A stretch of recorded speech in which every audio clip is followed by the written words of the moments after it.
Breaking news এইমাত্র আমাদের কালীচরণপুর জমাদাপাড়ায় একটা আজব প্রজাতির কচ্ছপ দেখতে পাওয়া গেছে। এই যে পুকুরটা দেখতে পাচ্ছ, এইখান থেকে মূলত সেই কচ্ছপটা উঠেছে, ঠিক আছে। তো দর্শক বন্ধুরা দেখতে পাচ্ছ যে আমেরিকা থেকে নাসা চোদন সেন্টার থেকে গবেষকরা এসে সেটা রিসার্চ করার জন্য আগে রিসার্চ করে বার করবে কি ব্যাপার এই কচ্ছপটা আর কেনই বা এখানে আছে, তারপরে আপনাদেরকে আমরা জানাচ্ছি। তো দর্শক বন্ধুরা দেখেছিলেন যে গবেষকরা এসেছিল গবেষণা করার জন্য, তো এই সেই বিরল প্রজাতির কচ্ছপটা যেখানে গবেষকরা রিসার্চ করে কিছু বার করতে পারছে না। আমার মন বলে এটা পিছিয়ে বেরিয়ে গেছে, 500 বছর পুরনো কচ্ছপ তো। এখন পর্যন্ত গবেষকরা কোনো তথ্য দিতে পারছে না, দেখা যাক কতক্ষণের মধ্যে তারা সেই তথ্য আমাদের সামনে আনে। তো আমাদের সাথীটা হয়ে গেছে, এখনো পর্যন্ত এই কচ্ছপের কোনো তথ্যই আমাদের দিতে পারছে না রিসার্চ সেন্টাররা। তো এই স্যার উঠেছে, তো দেখি স্যারের সাথে কথা বলে যে স্যার কি বলতে চাইছে এই কচ্ছপের বিষয়টা। স্যার ভালো আছেন? হ্যাঁ আমি ভালো আছি, আপনারা কেমন আছেন? আলহামদুলিল্লাহ। তো এই কচ্ছপটার বিষয়ে আমাদের কিছু তথ্য দিন। এটা হচ্ছে 10 মিলিয়ন বছর আগে এটা বিলুপ্ত হয়ে গেছে। এটা কি করে হতে পারে? এটা অসম্ভব। আচ্ছা, তো স্যার এই কচ্ছপটার থেকে গবেষণা করে কি পাওয়া গেল?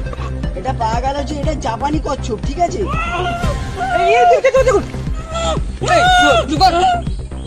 তো স্যার এই যে কচ্ছপটা এরকম ভাবে চিল্লাচ্ছে কেন, কি ব্যাপার? আমি একটাই কথা বলতে চাই, এটা হচ্ছে সেই শুয়োর জাতেরই কচ্ছপ। আচ্ছা, তো এ কি এরকম চিল্লাতেই থাকবে? হ্যাঁ এরকম চিল্লাতে থাকবে, কেন শুয়োর তো।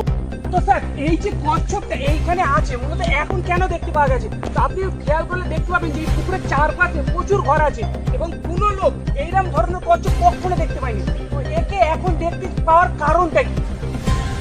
মূলত এখন চারিদিকে পানি জমে আছে, ঠিক আছে। 500 বছর সিঙ্গেল থাকার পরে এখন মিলন ঘটনার তারে ডাঙায় উঠে এসেছে।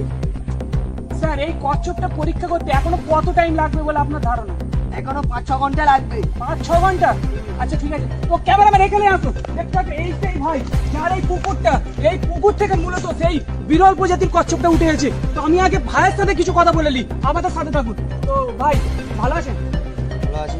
ভাই আপনার পুকুর থেকে এই যে এত সুন্দর এবং বিরল প্রজাতির একটা কচ্ছপ উঠে গেছে, আপনার অনুভূতি কি? আমি খুব খুশি আছি এখন যে আমার পুকুর থেকে এত পুরোনো একটা কচ্ছপ উঠে এসেছে। তো এই কচ্ছপটার ব্যাপারে সাইন্টিস্ট গবেষণা করছে, এখন দেখা যাক কি বেরোয় এর থেকে। তো এই কচ্ছপটার মূলত দাম আমরা সেটা শুনেছি যে 10 কোটি টাকা দিয়েছে। তো আপনি কি কচ্ছপটাকে বিক্রি করে দিতে চান নাকি আপনি আমাদের গভর্নমেন্টকে দিয়ে দিতে চান? মোটেও না, এই কচ্ছপটা আমি বিক্রি করবো না, গভর্নমেন্টকে দিতে পারবো না। যদি আমার পুকুর থেকে উঠে এসেছে দেখে আমি খেয়ে তুই শুয়োর থাক। হ্যাঁ হ্যাঁ